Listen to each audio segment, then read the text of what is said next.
喂，各位同學，今日我哋要一齊研究一篇好勁抽嘅古文，就係唐代文頌學家柳宗元嘅《史特西山宴遊記》啦。準備好未啊？我哋即刻開始。不如我問問你個問題先。試想下，如果你日日都好驚擔驚受怕，你會點樣過日子啊？是唔係會狂打機食嘢，定係索性鎖自己喺房唔出街？其實呢個問題就係我哋今日嘅主角柳宗元，佢當時一日都要面對嘅困境。咁講起柳宗元呢個人呢，佢本身呢係一個超級才子，才華橫溢，但是衰在咩？衰在係政治上跟錯大佬，搞改革搞到賴晒嘢，結果就俾人一公釘咗去永州呢個山旮旯嘅地方，成個人生可以話係直插谷底。佢自己都講，自從做咗個聾人住喺永州之後，就行趣略。咩叫行趣略啊？意思就係話佢日日都驚到雀仔軟啊！佢覺得自己好似一個罪犯咁，對人生完全冇晒希望。好累啦，快問快答時間。懶人究竟係咩意思啊 ？A. 路人甲乙丙，定是 B. 罪人？俾3秒鐘你哋諗下。3、2、1，開估。答案肯定是 B 啦，因為佢參加政治改革永貞革新失敗咗啦，被朝廷罰，所以佢覺得自己是一個受盡刑罰侮辱嘅罪人。咁為咗唔信咁多衰嘢，佢就一日同班 friend 去有山玩水。但你唔好以為佢好 enjoy，完全唔係。佢哋只係漫無目的咁 hea 行，上高山入森林，行到啲西咁嘅盡頭，去到就做咩？就係對組，飲到斷晒片，瞓醒就翻屋企。成件事根本就係一個行屍走肉、逃避現實嘅無限輪迴。我哋可以好清楚見到，佢遊西山之前飲酒，目的好純粹，就係為咗麻醉自己。借朝周愁，秋更愁，瞓醒就即刻走人，對啲風景完全冇任何留念。咁遊完西山之後又有咩唔同呢？我買個關子先，一陣再同你哋講。就喺佢人生跌到落谷底，日日都渾渾噩噩嘅時候，轉機嚟啦！一個好偶然嘅機會，佢發現咗一隻潛力股，而呢個發現即將會扭轉佢所有嘢。柳宗元當時仲以為，哇，永州所有得意靚嘅山水，我全部都去完晒啦。點知原來佢一直都走路演，完全冇發現到西山呢個又怪又特別嘅地方。呢個嘢其實就話勁俾我哋知，佢之前所謂嘅遊覽根本就係走馬看花，完全冇上心。於是佢哋就即刻出發去西山。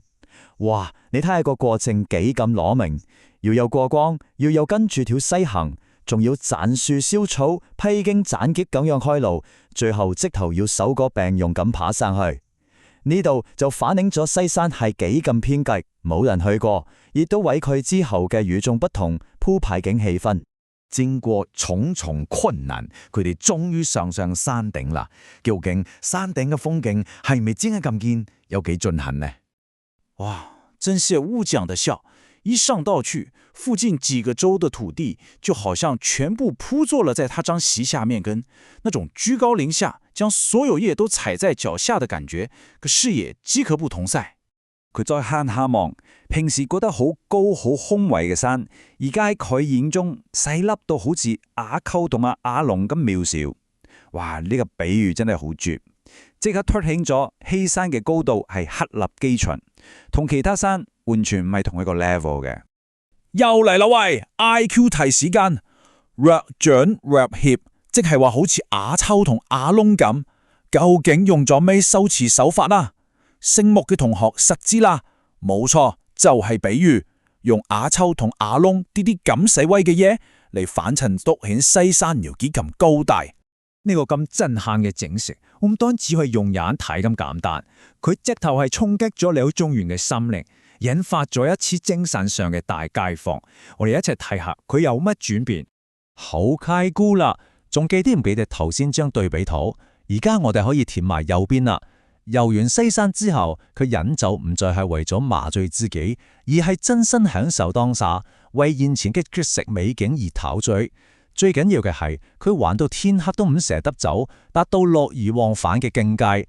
所以話佢嘅心態已經180度徹底改變咗啦。呢住呢就係前篇文章嘅精華所在，身領形式與幻化冥合。呢種感覺係點？就好似你打機打到入世神，或者睇一套戲睇到喊，完全帶入咗主角嘅世界一樣。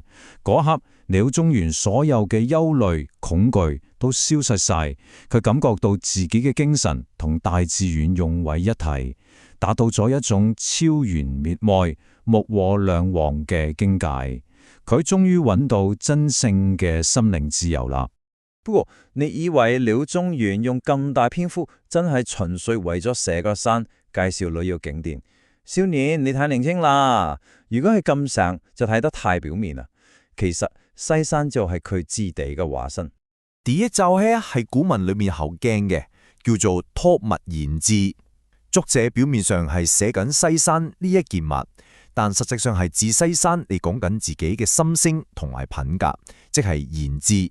我哋嚟睇下呢個對比，詩山塔利唔同一般嘅小山寇，係咪好似柳宗元才華出眾、品格高尚，不與世俗同流合污呢？